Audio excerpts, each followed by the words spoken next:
Former Director of FEMA, Craig Fugate, joins me now on the phone with more on all this. Craig, how is FEMA preparing for this potential direct hit on Tampa?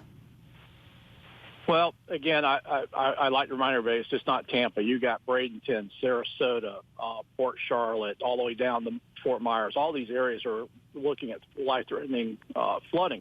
So FEMA's been pre-positioning urban search and rescue teams that have water rescue capabilities, as well as moving a lot of supplies. Their team has been embedded in the state EOC since the beginning of this, and they are working closely with Governor DeSantis and Kevin Guthrie, the state director, to make sure that they are providing the resources the state may need.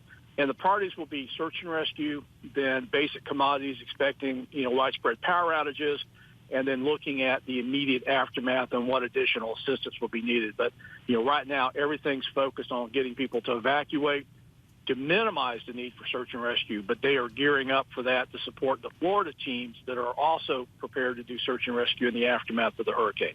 And Craig, we were just talking to Rob Marciano about complacency in Florida. How worried are you that people sort of being used to storms in that area might lead them to stay put, even if they are under evacuation orders?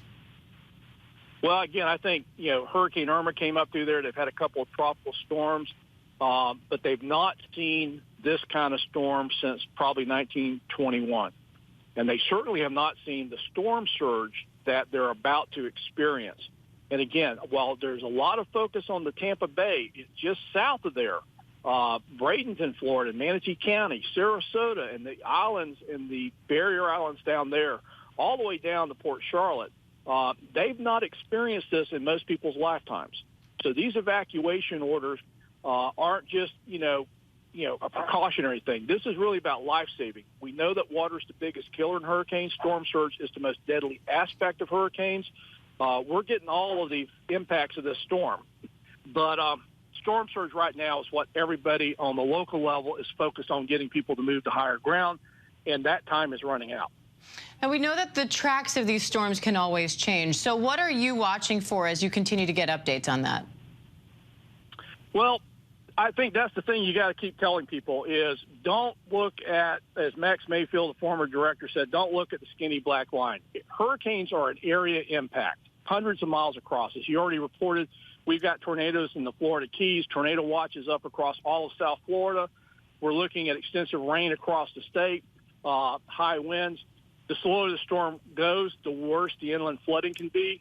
So people need not focus on the center of the circulation. They need to focus on the impacts to their area, listen to the local National Weather Service office, local broadcasters, TV and radio stations for what the local officials are telling them they need to get ready for.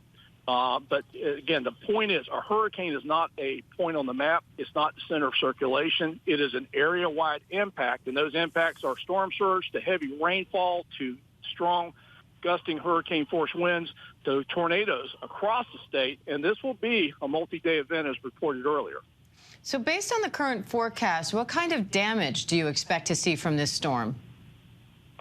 Well, I think in some areas we may do better than people will expect because of the Florida building codes, but that's not going to protect people from storm surge. So I think the most catastrophic potential for damage is still going to be where we see the storm surge coming in. And people need to understand, this is not just like normal floodwaters. You got wave action on top of it. These are battering rams that will take homes off their foundations and blow out walls and literally just roll things around that you just don't even think water could do.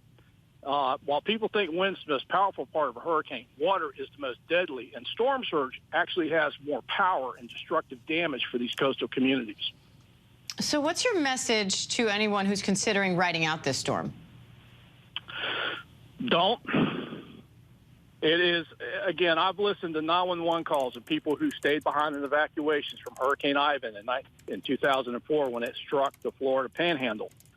And there are 911 calls of people calling in after the evacuation orders were given. But when tropical force winds started, they called because water was coming up in their homes. And the 911 operators had to tell them, help's not coming. The rescuers are battened down until the storm passes. They'll try to get out as quick as they can. You don't want to be the person making that 911 call and being told it's too late. Because for some of those folks, It was the last call they were able ever to make. It's a sad but unfortunate truth. Former FEMA Director Craig Fugate. Craig, we know you're working hard to ensure that that doesn't happen, and we appreciate it. Thank you. All right. Bye-bye.